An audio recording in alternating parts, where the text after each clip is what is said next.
శుభోదయం. నార్మించినోట ఓ మంచి మాట. ఈ శీర్షికన ఈ రోజున దేవుడు ఉన్నాడా లేడా? అవునండి. ఇది శీర్షిక కుసుమం. దేవుడు ఉన్నాడా లేడా? మనకేదైనా ఒక మంచి పని జరిగితే, అద్భుతమైన పని జరిగితే, అనుకూలమైనటువంటి పని జరిగితే, అమ్మ దేవుడు ఉన్నాడురా అని అంటాం. అదే గనక మనం ఫెయిల్యూర్ కనబడితే మనకి ఊహించని దుఃఖం మిగిలితే, విషాదం మిగిలితే, లేకపోతే ఇంకేదైనా నష్టం జరిగితే, కుటుంబంలో చికాకులు వస్తే, లేకపోతే వ్యక్తిగతంగా చికాకులు, చిరాకులు, అనారోగ్యమై ఎన్ని మందులు వాడినా తగ్గకపోవటం ఇవన్నీ వస్తే, దేవుడు లేడురా బాబు, దేవుడు లేడురా, ఎంత కొలిచినా సరేరా, అనవసరం వేస్ట్ రా. ఇవన్నీ ఫోటోల్లో ఫ్రేముల్లో కళాకారులు చిత్రీకరించిన బొమ్మల్నే మనం దేవుళ్ళు దేవుళ్ళు అనుకుంటున్నాం రా. ఈ ఫోటోలు వేస్ట్ రా, ఇవన్నీ తీసుకెళ్ళిపోయి కృష్ణానదిలో ఎక్కడో నిమజ్జనం చేస్తే బాగుంటుంది. పూర్వం నుంచి వస్తున్నాయి సదాచార సంపన్నుల్లాగా, ఈ పూర్వకాలం నుంచి మన తాత ముత్తాతల నుంచి వస్తున్నాయి ఇంట్లో ఈ పూజలు, ఈ పురస్కారాలు, ఈ దేవుళ్ళు ఇవన్నీ తిట్టేసుకుంటాం మనం దేవుడు. ఇంకెందుకంటే మనిషిని తిడితే తిరిగి తిడతాడు, మనిషి మీద చెయ్యెత్తితే మన చెయ్యెత్తితే వాడు కొడతాడు. దేవుడు ఏం చేయలేడు కదంటే పాపం. అందులో ఫోటో ఫ్రేమ్లో ఉండి చూస్తూ చిద్విలాసనంతో నవ్వటం తప్ప ఏం తెలియదు పాపం. అదొక నమ్మకం మనకి. ఒక తల్లిదండ్రులు బతుకున్నప్పుడు వాళ్ళ రియాక్షన్స్ వేరు, వాళ్ళ ఆనందం వేరు, వాళ్ళ సంతోషం వేరు, వాళ్ళ కోపం వేరు, వాళ్ళ దుఃఖం వేరు. వాళ్ళు కూడా ఫోటోలకు ఎక్కిన తర్వాత ఒకటేలాగా ఉంటుంది. మనం ఏడ్చినా నవ్వినా ఆ ఫోటోలో ఎలా ఉన్నాడో అలాగే కనిపిస్తాడు. అట్లాగే దేవుడిని కూడా మనం నమ్మాలి, నమ్మాలి, నమ్మాలి. ఒక నమ్మకం అది. దీనికి చక్కటి ఉదాహరణగా 2 విషయాలు మీకు ఈ రోజున నార్మించినట్టు మంచి మాటలు చెప్పాలనుకుంటాను. ప్రతిరోజు ఉదయాన్నే ఒక చిన్ని పాప దేవాలయానికి వచ్చి మరి దేవుడి ముందు నిలబడి కళ్ళు మూసుకొని చేతులు ముడుచుకొని కొన్ని నిమిషాలు ఏదో గొణుక్కుంటూ ఉండి వెళ్ళిపోయేది. తర్వాత కళ్ళు తెరిచి నమస్కరించి దేవుడికి నవ్వి పరిగెత్తుకుంటూ వెళ్ళిపోయేది. ఇది రోజువారీ జరిగే తంతు. ఈ రోజువారీ ఆ పిల్ల చేసేటువంటి ఈ పని మరి కళ్ళు మూసుకొని గొణుక్కోవటం ఇవన్నీ కూడా పూజారి గమనించాడు చాలాసార్లు. కానీ అడగలే. కానీ ఓ రోజున పూజారి చాలా ఆసక్తికరంగా ఆ పిల్లని ఆపి, ఈ పిల్ల ఏంటి ఏదో గొణుక్కుంటోంది, మళ్ళీ దేవుడిని చూసి నవ్వుతూ వెళ్ళిపోయింది, ఆసక్తికరంగా ఉంది. అసలు ఈ పిల్లని అడుగుదాం, ఏం గొణుక్కుంటుందో, ఏం మంత్రాలు చదువుతుందో, ఏం స్తోత్రం చదువుతుందో, ఇంత లేత వయసులో, చిన్న 6 ఏళ్ల వయసులో, పసిప్రాయంలో అనుకున్నాడు. అంటే ఇక్కడ మతం యొక్క లోతైన అర్థాలను తెలుసుకోవడానికి ఆమె చాలా చిన్నదే. మరి ప్రార్థనలు రావటానికి, శ్లోకాలు నోట్లో తిరగటానికి 6 ఏళ్ల పాపకి ఎలా వస్తాయి? ఇన్ని ఆలోచనలు. సరే ఇవన్నీ ఎందుకు ఆలోచనలు, ఆ పాపని అడుగుదాం అనుకున్నాడు ఆ రోజున. సరే ఆమెకు ఎలాంటి ప్రార్థనలు తెలియవు. అయితే ఆలయంలో ప్రతి ఉదయం ఆవిడ ఎలా చేస్తుందో తెలిసింది. సరే ఒక రోజున పూజారి గారు అడిగారు, పాప, అమ్మ ఏంటమ్మా నువ్వు చిట్టి తల్లి, గత 15 రోజులు, ఒక నెల రోజుల నుండి నేను చూస్తున్నాను, క్రమం తప్పకుండా దేవాలయానికి వస్తున్నావు, దేవుడి ముందు నుంచుంటున్నావు, కళ్ళు మూసుకుంటున్నావు, 2 చేతులతో నమస్కరిస్తున్నావు, ఏదేదో గొణుక్కుంటున్నావు, మనసులోని గొణుక్కొని కళ్ళు తెరిచి నవ్వుకొని వెళ్ళిపోతున్నావు. ఏం మంత్రం చదువుతున్నావు, దేవుణ్ణి ఏం రిక్వెస్ట్ చేస్తున్నావు, ఏం వేడుకుంటున్నావు అని చెప్పి పూజారి గారు అడిగారు. వెంటనే ఆ పాప నవ్వుతూ, పూజారి గారు నేను దేవుణ్ణి ప్రార్థిస్తున్నానండి అని ముద్దు మాటలతో చెప్పింది. అమ్మా నీకేమైనా శ్లోకాలు వచ్చా, స్తోత్రాలు వచ్చా, ఏమని దేవుణ్ణి ప్రార్థిస్తున్నావు తల్లి అని చెప్పి మళ్ళీ పూజారి ఆమె తలపై చేయి వేసి నిమురుతూ అడిగాడు. లేదు పూజారి గారు, నాకు ఏ శ్లోకాలు రావు, ఏ స్తోత్రాలు రావు, ఏ దేవుడి పేర్లు కూడా నాకు తెలియదు అన్నది. మరి నువ్వు ప్రతిరోజు కళ్ళు మూసుకొని ఏం చేస్తున్నావు? ఆ గొణుక్కోవటం ఏంటి? గొణుగుతావు, నాకు వినబడదు స్పష్టంగా అని చెప్పి ఆయన నవ్వుతూ అడిగాడు. ఆ పాప అమాయకంగా చెప్పింది ఏంటంటే, నాకు శ్లోకాలు రాకపోయినా నాకు అ, ఆ, ఈలు చివరి వరకు తెలుసు పూజారి గారు. నేను వాటిని రోజు దేవుడి ముందు నుంచొని 5 సార్లు 5 సార్లు పఠిస్తాను తెలుసా అని చెప్పి ముద్దు ముద్దుగా చెప్పేసేసింది. ఇంకా దేవుడికి ఏం చెప్తానో తెలుసా?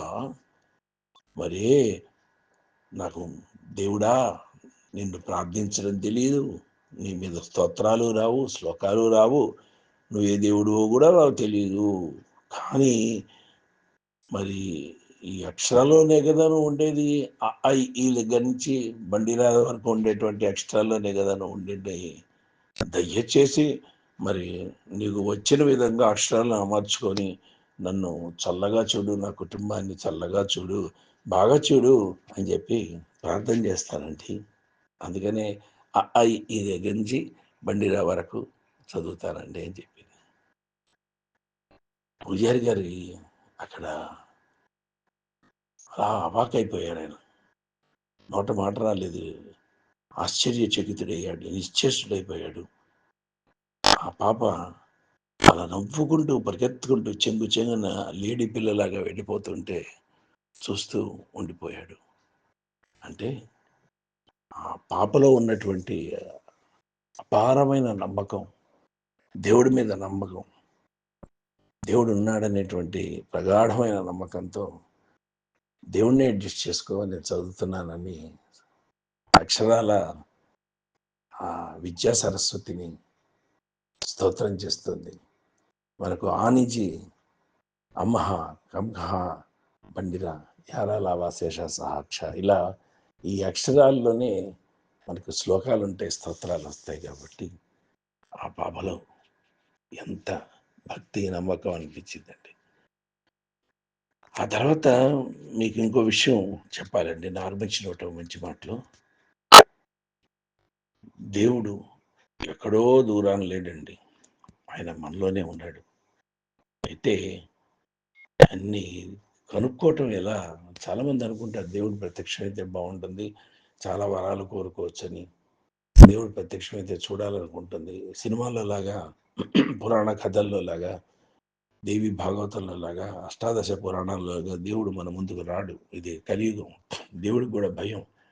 నా నగాలను అమ్మేస్తారు, ఇల్లు నన్ను వలువలు లేకుండా, విలువ లేకుండా చేసి పారేస్తారని చెప్పి. కేవలం మనస్సుకు పరిమితమైనటువంటి వాడు జీవుడండి. మన మూలంలోకి వెళ్ళిన వాడు దేవుడు. అవును కదా?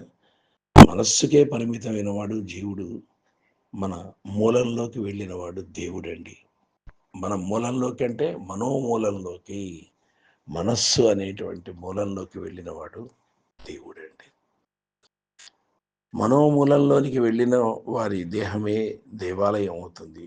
అందుకనే దేహమేరా దేవాలయం, జీవుడి సనాతన ధర్మం అన్నారు పెద్దవాళ్ళు. మనోమూలంలోకి వెళ్ళిన వారి దేహమే దేవాలయం కదా. మరి దేహమే సమస్త బ్రహ్మాండాలకు ప్రతిరూపం. దీని లోపల గల ఆత్మయే దైవం అండి. భగవంతుణ్ణి చిత్రాల్లో వెతకద్దు, ఫోటోల్లో మీరు చిత్తములో వెతకండి అని చెప్పి మనకి భగవాన్ రమణ మహర్షి గారు చెప్పారు. భగవంతుణ్ణి చిత్రాల్లో వెతకద్దు, మీ చిత్తములో, మీ మనసులో వెతకండి అని చెప్పారు రమణ మహర్షి గారు. భగవంతుడు మన హృదయంలోనే ఉన్నాడు అని కూడా ఆయన అన్నారు. కానీ మనకి కానరావటం లేదు, కనిపించటం లేదు. మన మనసులో ఉన్న మాలిన్యాల వల్ల ఆయన మనకు కనిపించడం లేదు అనేది సుస్పష్టము కదా. మాలిన్యాలు అంటే చెడు ఆలోచనలు, చెడు ప్రవర్తనలు, దురాలోచనలు, పెడమార్గాలు, ఎదుటి వాళ్ళని హింసించే మార్గాలు, ఎదుటి వాళ్ళని బాధ పెట్టే మాటలు, సూటిపోటి మాటలు, ఇవన్నీ కూడా మాలిన్యాల కిందకే వస్తాయి మనకి. నిజానికి మనలోనే ఉన్న దేవుడు మనకు కనబడకపోవటానికి ప్రధానమైనటువంటి కారణాలు రెండే రెండండి. మొదటిది నేను అనే తలంపు, అహం బ్రహ్మాస్మి లాగా నేను అనేటువంటి అహంభావం, అహంకారం. రెండవది నాది అన్న తలపు. మొదటిదేమో నేను అనే తలంపు, రెండవది నాది అనే తలపు. మొదటిది అహంకారం, రెండోది మమకారం. నాది నాది నాది, ఈ ఆస్తి మొత్తం నాది, ఈ పొలాలన్నీ నాది, ఈ భార్య నాది, ఈ పిల్లలు నాది. ప్రతి దాని మీద మమకారం పెంచేసుకుంటాం.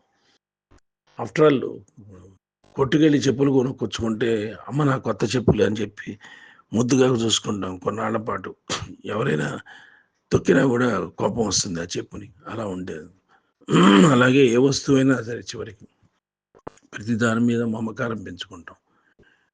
నిజంగా ఈ రెండు మాలిన్యాలను మనిషి వదిలించుకుంటే ఆ జీవుడు దేవుడు అవుతాడు. అవును కదా.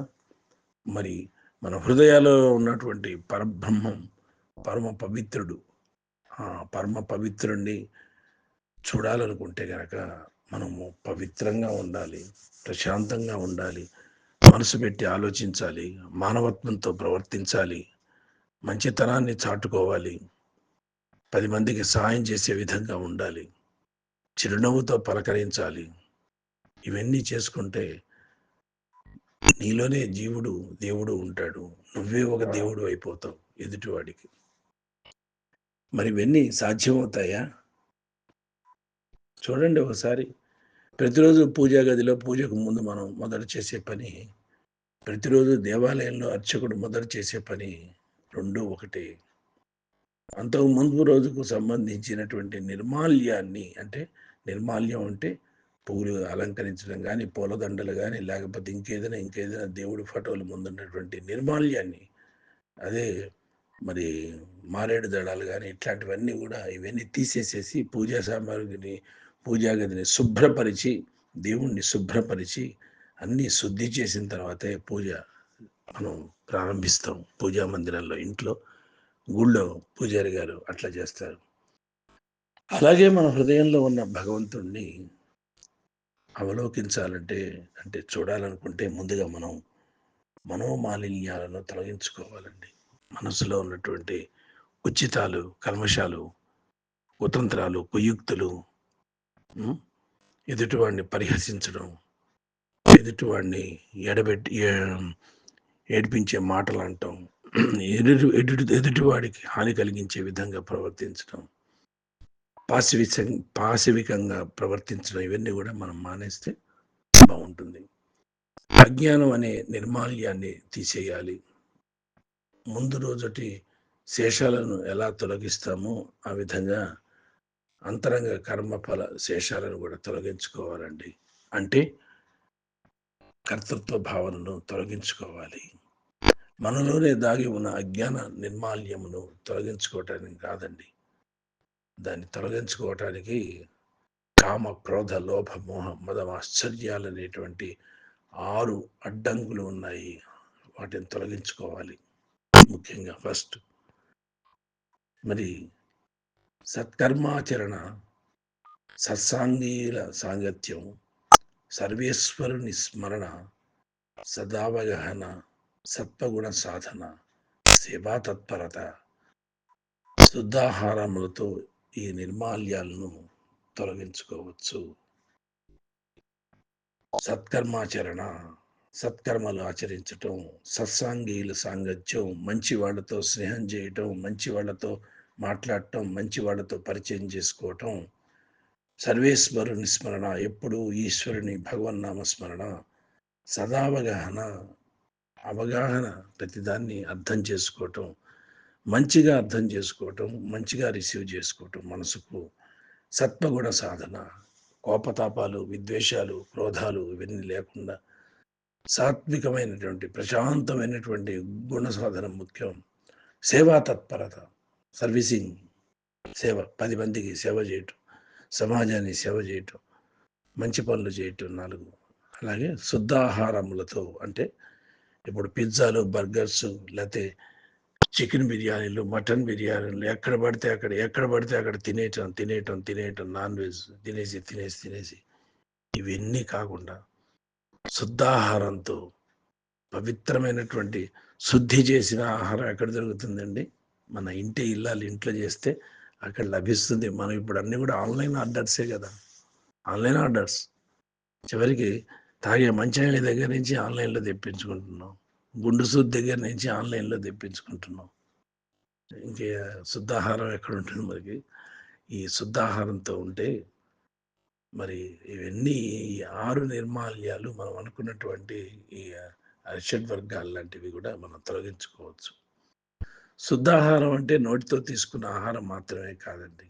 పంచేంద్రియాల ద్వారా అంటే నోరు, కన్ను, ముక్కు, చెవి, చర్మాల ద్వారా గ్రహించేది కూడా శుద్ధాహారం కిందకి వస్తుంది. మనస్సును, బుద్ధిని సంస్కరించుకుంటూ, ఇంద్రియాలను గ్రహించుకుంటూ, మన ఆలోచనల్లో, మన మాటల్లో, మన చేతల్లో పవిత్రతను పెంచుకోవాలి మనం ఫస్ట్. మన సద్గతికి, దుర్గతికి కారణం మన మనస్సే తప్ప మరొకటి కాదు. అవును కదా! మన సద్గతికి, దుర్గతికి. మనం మంచి మార్గంలోకి వెళ్ళాలనుకుంటే మనసు టక్కనట్టు పెట్టుకోవాలి. లేదు మనం చేస్తుంది చెడు అని తెలిసి కూడా, చేస్తుంది తప్పు అని తెలిసి కూడా దాంట్లోనే మనం కంటిన్యూ అయిపోతున్నాం అనుకోండి. చివరికి అనారోగ్యం పాలు, అకాల మృత్యువులు అన్నీ సంభవిస్తాయి. దీర్ఘకాలిక రోగాలు ఇవన్నీ కూడా వచ్చేస్తాయి. మన మనోచాపల్యమే మనకు సకల అశాంతులకు కారణమైపోతుంది. మన కర్మలే మన సుఖదుఖాలకు కారణమవుతున్నాయి. అనేకానేక బలహీనతలు ఉంటాయి. ప్రతి ఒక్కళ్ళకి బలహీనతలు ఉంటాయి మనలో. అలాగే లోకంలో అనేక ఆకర్షణలు కూడా ఉంటాయండి. అట్రాక్షన్స్ కూడా ఉంటూ ఉంటాయి. మనలో వీక్‌నెస్‌లు ఉంటాయి. అలాగే లోకంలో అందమైనటువంటి రంగురంగుల కలర్‌ఫుల్ ఆకర్షణలు, అట్రాక్షన్స్ కూడా ఉంటాయి. వాటి వలల్లో, వాటి ప్రలోభాల్లో మనం చిక్కుకుంటున్నాం. అలా చిక్కుకోకుండా ఉండేందుకు ప్రతి క్షణం మనం ప్రయత్నిస్తూనే ఉండాలి. Control your self, control my self అనుకుంటూ. మన హృదయంలోనే భగవంతుడు ఉన్నాడు అని తెలిసినా సరే దాని గురించి ఆలోచించం. తప్పు చేస్తూనే ఉంటాం. చేసిన తప్పు మళ్ళీ చేస్తూనే ఉంటాం. ఓ నిమిషం బాధపడతాం, మళ్ళీ మామూలే. యథావిధి, యథాకథ. ఇదే కదా మాయ అంటే. శారీరకంగా, మానసికంగా దేహాన్ని శుద్ధపరచుకోవాలి ముందు. శుద్ధిపరచుకోవాలి. దేహధర్మం ప్రకారం కుటుంబం, సమాజం, మరి ఋషి రుణాలు తీర్చుకుంటూ ఈ శరీరం శిథిలం అవ్వక ముందే హృదయం అందున్నటువంటి పరమాత్మని మనం పట్టుకోవాలి. Catch it. అలాగే మనం ఆనందాన్ని అనుభవించాలి. అంటే మనకు కావలసినవి రెండే రెండు. ఒకటి ప్రేమను పంచటం, రెండు జ్ఞానాన్ని పెంచుకోవటం. ప్రేమను పంచాలండి. విశ్వమానవ సేవ, యూనివర్సల్ లవ్. రెండవది జ్ఞానాన్ని పెంచుకోవాలి. ఈ రెండు ఉన్నప్పుడే మనకి ఏకత్వ స్థితి వస్తుంది. దేవుడు పరిగెత్తుకుంటూ మన కోసం వస్తాడు. మనని చూస్తాడు. హౌ ఆర్ యూ బేటా అంటాడు. కౌగిలించుకుంటాడు ఆత్మీయంగా. ఇది సత్యం. సో మనం విశ్వమానవ ప్రేమను పంచుకుందాం. అలాగే 10 మందికి సహాయం చేసే సేవా తత్పరత గుణాన్ని కూడా పెంచుకుందాం. ఇంకా జ్ఞానాన్ని పెంచుకుందాం. జ్ఞానం కావాలి ముందు. అజ్ఞానం నుంచి జ్ఞానం అనే వెలుగులోకి మనం రావాలి. స్వస్తి భవదీయుడు నాలుగొచ్చి